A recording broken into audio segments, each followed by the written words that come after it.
Tervetuloa podcastiimme. Kiva, että olet taas kuulolla. Tänään puhumme aiheesta, jonka kaikki tuntevat ja joka tulee arjessa usein vastaan. Hei myös minun puolestani. Me iloitsemme, että kuuntelet. Aiheena on viikonloppu. Tarkemmin sanottuna se, miten puhutaan suomeksi viikonlopusta. Ehkä tunnet tämän tilanteen. On maanantai-aamu. Olet töissä, koulussa tai kielikurssilla. Kaikki palaavat hiljaa arkeen. Sanotaan hyvää huomenta. Haetaan kahvi. Sitten kuulee hyvin usein yhden kysymyksen. Kysymys kuuluu, miten viikonloppusi meni? Tai, mitä teit viikonloppuna?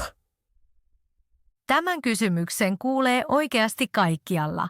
Töissä, toimistossa, kielikurssilla tai vaikka naapurilta. Silti monet suomen oppijat tuntevat olonsa epävarmaksi tämän kysymyksen kanssa. Ensimmäinen ajatus on ehkä, voi ei, nyt pitää puhua menneessä ajassa. En osaa sitä. Kyllä, tiedän tunteen hyvin. Toisilta puuttuvat myös sanat.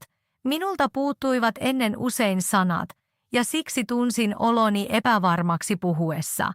Juuri siksi teemme tätä podcastia. Näytämme sinulle askel askeleelta, miten selviät näistä tilanteista arjessa varmasti. Tässä podcastissa opit kaikki tärkeät lauseet, joita todella tarvitset. Ei monimutkaisia esimerkkejä, vaan lauseita, joita voit käyttää heti. Käytämme yksinkertaisia sanoja ja selkeitä rakenteita. Siksi ymmärrät lauseet helposti ja muistat ne hyvin. Täällä et opi vain yksittäisiä sanoja. Opit fraaseja ja kysymyksiä ja miten käytät niitä oikeassa elämässä. Kuuntele ihmeessä loppuun asti. Lopussa annamme vinkkejä helppoon viikonloppurutiiniin. Ennen kuin puhumme viikonlopuistamme, selvitämme lyhyesti, mikä viikonloppu on. Hyvä idea. Viikonloppu on viikon lopussa olevat päivät. Useimmille ihmisille viikonloppu alkaa lauantaina. Ja se päättyy sunnuntaina. Lauantai ja sunnuntai kuuluvat siis viikonloppuun. Muut päivät, maanantaista perjantaihin, ovat monille työ- tai koulupäiviä. Viikonloppuna monilla on vapaata. Se tarkoittaa, ettei tarvitse työskennellä eikä mennä kouluun. Vapaa tarkoittaa, että on aikaa itselle. Aikaa levätä, tavata ystäviä tai olla perheen kanssa. Jotkut ihmiset tekevät töitä myös viikonloppuna. Heille lauantai ja sunnuntai ovat tavallisia työpäiviä. He saavat usein vapaata muina päivinä. Kyllä, esimerkiksi sairaalassa, ravintolassa tai marketissa. Niissä monet työskentelevät viikonloppuna, koska niitä tarvitaan aina. Sairaalassa ihmisiä pitää hoitaa myös lauantaina ja sunnuntaina. Sairaudet ja hätätilanteet eivät pidä vapaata. Ravintoloissa työskennellään paljon viikonloppuna, koska silloin ihmisillä on aikaa syödä. Työpäivä alkaa usein, kun muilla on vapaa-aika. Myös kaupassa on näin. Monet tekevät ostokset viikonloppuna, joten liikkeiden pitää olla auki. Näille ihmisille viikonloppu näyttää erilaiselta. He työskentelevät, kun toiset ovat vapaita ja lepäävät muina päivinä. Silti hekin puhuvat viikonlopusta. Kyse on päivistä lauantai ja sunnuntai, ei vain vapaasta. Siksi jokainen voi puhua omasta viikonlopustaan. Ei väliä, onko tehnyt töitä vai ei. Voit sanoa, viikonloppuna olin töissä, tai minulla oli sairaalavuoro. Tai työskentelin ravintolassa ja olin illalla väsynyt. Nämäkin ovat aivan tavallisia viikonloppulauseita. Kyllä, voin kuvitella sen. Kun tämän kuulee, huomaa suuren eron viikkoon. Arkipäivinä meidän arki näyttää aivan erilaiselta. Kyllä. Viikon aikana teemme paljon töitä yhdessä. Suunnittelemme opetusta, valmistelemme jaksoja ja juttelemme oppijoiden kanssa. Opettajina se tarkoittaa, että ajattelemme paljon etukäteen. Mietimme, mitä oppijat tarvitsevat, mikä auttaa heitä oikeasti. Podcastin tekijöinä suunnittelemme aiheita, kirjoitamme käsikirjoituksia ja äänitämme jaksoja. Se on hauskaa, mutta myös työtä. Arkena meillä on usein tarkat ajat. Kokouksia, äänityksiä, valmistelua. Täytyy rehellisesti sanoa, että olen iloinen, etten viikonloppuna joudu töihin. Pitkän viikon jälkeen tuntuu hyvältä olla oikeasti vapaa. Kyllä, minulla on sama. Vapaa tarkoittaa minulle, ettei tarvitse asettaa herätyskelloa eikä tehdä tarkkaa suunnitelmaa. Ilman herätyskelloa voi nukkua pitkään. Se tarkoittaa, että nousee myöhemmin ja aloittaa päivän rauhassa. Juuri niin, ja viikonloppu tuntuu silloin erilaiselta kuin arki. On enemmän aikaa itselle. Minulle se tarkoittaa, että voin olla hitaampi. En joudu toimimaan kuten arkipäivinä. Nyt olen aidosti kiinnostunut viikonlopustasi. Mika, millainen se oli sinulle? Mitä teit lauantaina ja sunnuntaina? Viikonloppuni oli todella rauhallinen. Lauantaina olin melkein koko päivän kotona, luin ja siivosin vähän. Oli mukavaa, kun ei ollut aikapainetta. Se kuulostaa rennolta alulta viikonloppuun. Joskus tekee hyvää vain olla kotona eikä suunnitella mitään. Sunnuntaina kävin aamulla kävelyllä, koska sää oli hyvä. Sen jälkeen kokkasin ja vietin iltapäivän rauhassa. Minulla oli aivan toisenlainen viikonloppu. Lauantaina olin juhlimassa ja tapasin ystäviä. Olimme liikkeellä myöhään iltaan ja meillä oli tosi hauskaa. Kuulostaa aktiiviselta viikonlopulta. Sellaisen illan jälkeen on seuraavana päivänä usein väsynyt. Juuri niin se oli. Sunnuntaina nukuin pitkään. Mä söin aamiaista rauhassa ja aloitin päivän hitaasti. Tarvitsin vähän aikaa saadakseni energiaa takaisin. Tästä näkee hyvin, kuinka erilainen viikonloppu voi olla. Minun viikonloppuni oli rauhallinen ja sinun oli enemmän eläväinen. Aivan! Viikonloppu on tärkeä juuri siksi, että viikko on täysi. Monet ihmiset työskentelevät tai opiskelevat maanantaista perjantaihin ja heillä on vähän omaa aikaa. Kyllä, arkipäivinä arki on usein stressaavaa. Noustaan aikaisin, mennään töihin tai kouluun ja on paljon menoja. Menot ovat sovittuja aikoja, esimerkiksi työtä, kokouksia tai kursseja. Niitä ei voi noin vain siirtää. Juuri siksi monet odottavat viikonloppua. Silloin on enemmän vapaata aikaa. Vapaa tarkoittaa, että päätät itse, mitä teet. Sinun ei tarvitse toimia heti. Minä odotan viikonloppuna erityisesti hitautta. Voin nukkua pidempään ja aloittaa päivän rauhassa. Minulla on samanlainen tunne, mutta odotan myös ystävien näkemistä. Arkena se ei usein onnistu, koska kaikki ovat väsyneitä. Väsymys tarkoittaa, että energiaa on vähän. Tunne on tuttu pitkän työpäivän jälkeen. Viikonloppuna on aikaa asioille, joille arki ei riitä. Esimerkiksi kokata, kävellä tai vain olla tekemättä mitään. Myös joutenolo on tärkeää. Se tarkoittaa taukoa ja suunnitelmien puutetta. Juuri se tuo uutta energiaa seuraavaan viikkoon. Siksi monet kysyvät maanantaina viikonlopusta. Se on henkilökohtaista, mutta myös yhteistä. Kun kerran puhumme viikonlopusta, minusta on myös kiinnostavaa, millainen se oli ennen. Mika, millaisia viikonloppusi olivat silloin? Ennen viikonloppuni olivat aivan erilaisia kuin nyt. Olin usein juhlimassa ja melkein joka viikonloppu menossa. Kotona kävin oikeastaan vain nukkumassa. Se kuulostaa paljolta energialta. Juhliminen oli siis sinulle tärkeä osa viikonloppua. Kyllä, todella. Juhliminen tarkoitti minulle silloin ystävien tapaamista, musiikin kuuntelua ja myöhään valvomista. Usein lähdimme illalla ulos ja palasimme kotiin hyvin myöhään. Ulos lähteminen tarkoittaa, että lähtee asunnosta ja tapaa ihmisiä esimerkiksi baarissa tai klubilla. Juuri niin.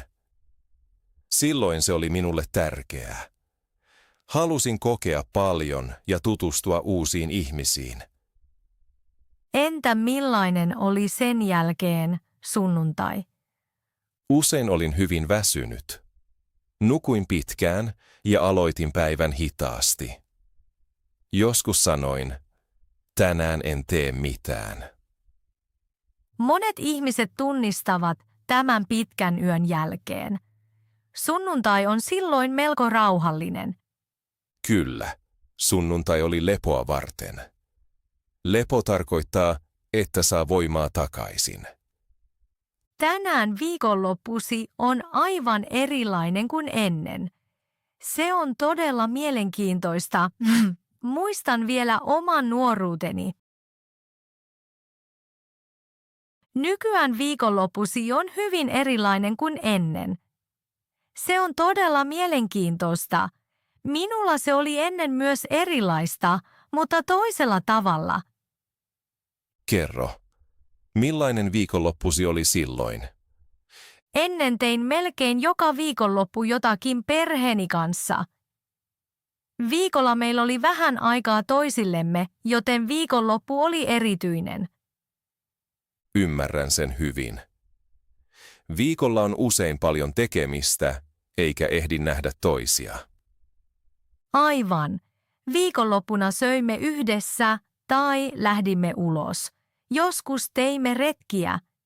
Retki on pieni matka, esimerkiksi puistoon, luontoon tai toiseen kaupunkiin. Ne eivät olleet suuria matkoja, mutta olimme yhdessä. Siksi viikonloppu oli minulle hyvin tärkeä. Tärkeä tarkoittaa, että sillä oli iso paikka elämässä. Viikolla kyse oli koulusta ja työstä. Viikonloppuna kyse oli perheestä ja levosta.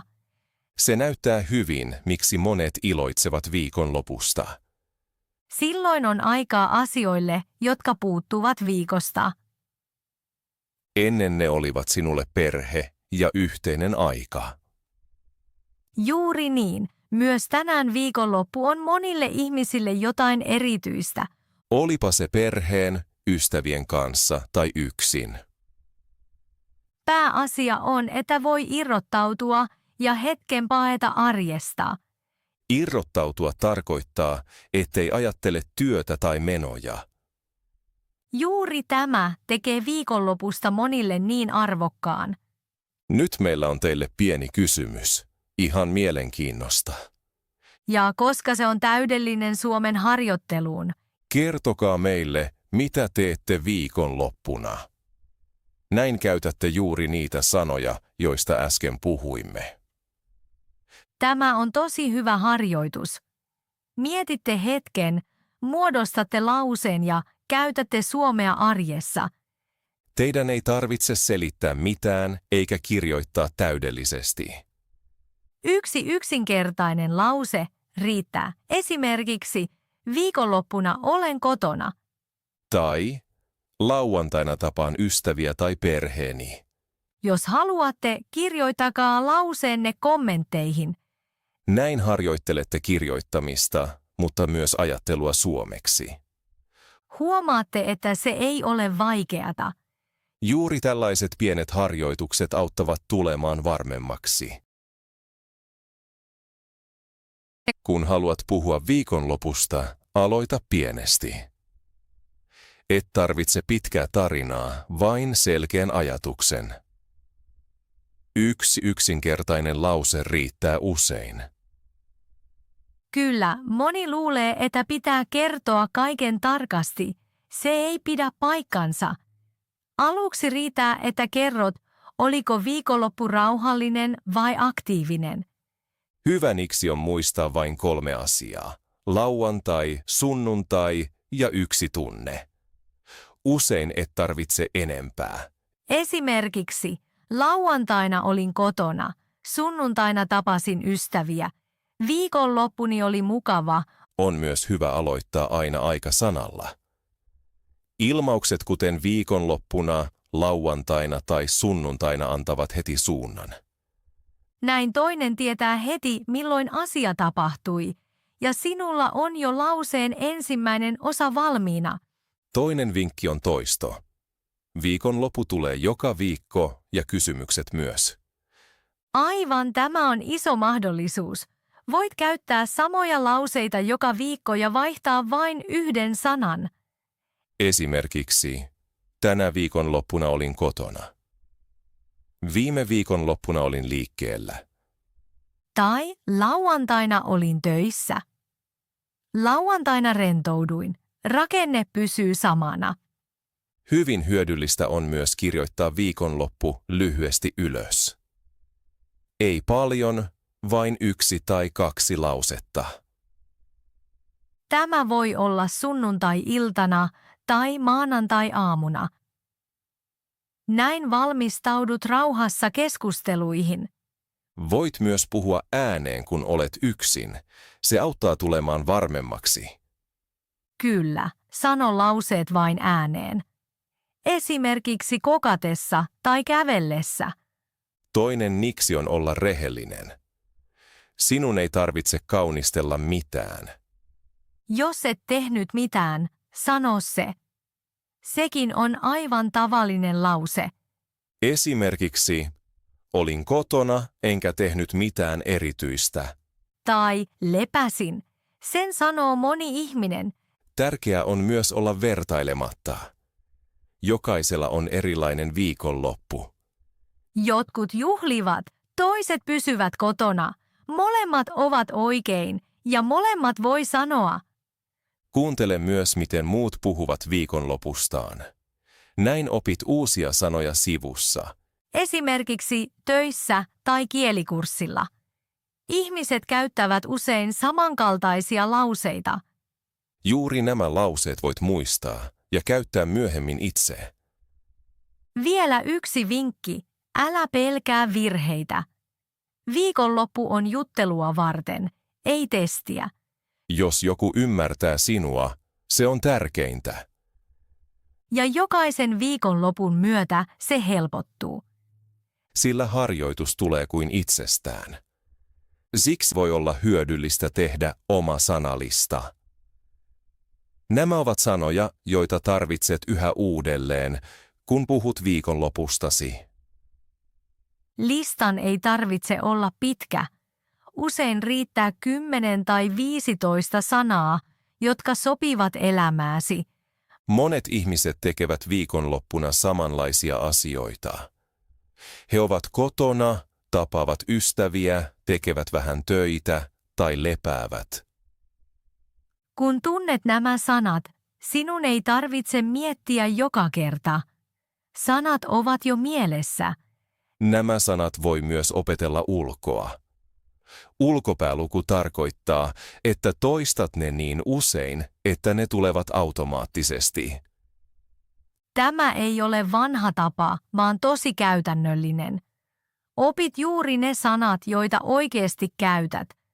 Esimerkiksi sanat kuten kotona, liikkeellä, työskennellä, juhlia tai rentoutua. Tai sanat kuten ystäviä tavata, perhettä nähdä, nukkua pitkään, kävellä. Kun tunnet nämä sanat, puhut itsestäsi todella helposti. Ja juuri se on tärkeää. Suomea ei opi vain kirjoista, vaan omasta elämästä. Sillä itsestä puhumista tarvitset joka päivä. Aluksi lauseet ovat lyhyitä. Ajan myötä niistä tulee pidempiä. Ja huomaat, kerron yhä samoja asioita. Siksi tämä sanalista kannattaa. Se kasvaa hitaasti yhdessä kanssasi. Keskustelu viikonlopusta ei koostu vain vastauksista. Yhtä tärkeää on esittää kysymyksiä. Kun kysyy, tarvitsee kertoa vähemmän ja osoittaa silti kiinnostusta. Helpoin kysymys on, miten viikonloppusi meni? Tämän kysymyksen kuulee hyvin usein maanantaina. Se on ystävällinen ja sopii moniin tilanteisiin. Voit myös esittää tarkemman kysymyksen. Esimerkiksi, mitä teit viikonloppuna? Tai mitä teit lauantaina? Se on jo hieman henkilökohtaisempi. Nämä kysymykset ovat lyhyitä ja selkeitä. Et tarvitse monimutkaisia sanoja. Tärkeää on puhua rauhallisesti ja antaa toiselle aikaa.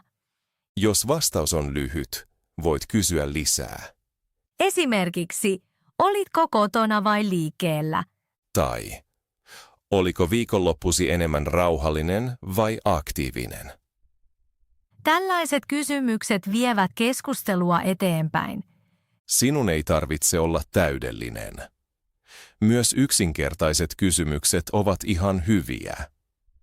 Usein ihmiset iloitsevat, kun joku osoittaa kiinnostusta. Kun toinen puhuu, kuulet uusia sanoja. Näin oppii kuin huomaamatta. Jos olet epävarma, voit käyttää samoja kysymyksiä yhä uudelleen. Kun kysyt joltakulta viikonlopusta, alkaa usein oikea keskustelu. Pieni kysymys voi avata paljon. Yhtäkkiä ei puhuta enää vain viikonlopusta, vaan koko elämästä. Esimerkiksi kysyt, miten viikonloppusi meni? Toinen vastaa, se oli rauhallinen. Silloin voi kysyä lisää. Esimerkiksi, olitko kotona vai liikkeellä? Ja siinä ollaan jo keskustelun ytimessä. Toinen kertoo lisää ja tuntee olonsa kuulluksi. Juuri se on tärkeää. Aito keskustelu syntyy, kun molemmat osoittavat kiinnostusta. Muistan yhden keskustelun töissä. Miten se jatkui? Hän kertoi vierailleensa perheensä luona. Sitten puhuimme perheestä ja lapsuudestamme. Tätä tapahtuu usein. Aloitat viikonlopusta ja päädyt muistoihin. Parasta on, että kieli pysyy helppona. Aiheista tulee henkilökohtaisia, mutta lauseet jäävät lyhyiksi. Olen kokenut tämän monesti. Kysyn joltakulta viikonlopusta ja pian puhumme harrastuksista. Vaikkapa urheilusta, musiikista tai ruoanlaitosta. Keskustelu syntyy siis melkein itsestään. Näin saavutamme pikkuhiljaa tämän jakson lopun. Kiitos, että käytitte aikaanne ja olitte mukana. Kiitos paljon kuuntelemisesta. Toivomme, että saitte jotain irti ja tunnette olonne varmemmiksi, kun puhutte viikonlopusta. Muistakaa, lauseiden ei tarvitse olla täydellisiä. Tärkeintä on, että puhutte ja uskallatte. Juuri niin, suomea oppii arjessa, pienissä keskusteluissa ja aiheissa, jotka koskevat teitä oikeasti. Jos piditte tästä jaksosta, kuunnelkaa myös muut jaksomme. Nyt olemme uteliaita. Mistä aiheesta haluaisitte kuulla seuraavaksi? Kirjoittakaa meille, mistä puhutte arjessa usein. Työ, perhe, loma, tunteet tai jokin ihan muu. Odotamme innolla ehdotuksianne. Ja tietysti toivomme, että olette mukana myös ensi kerralla. Kiitos kuuntelemisesta. Seuraavaan jaksoon. Voikaa hyvin! Hei hei!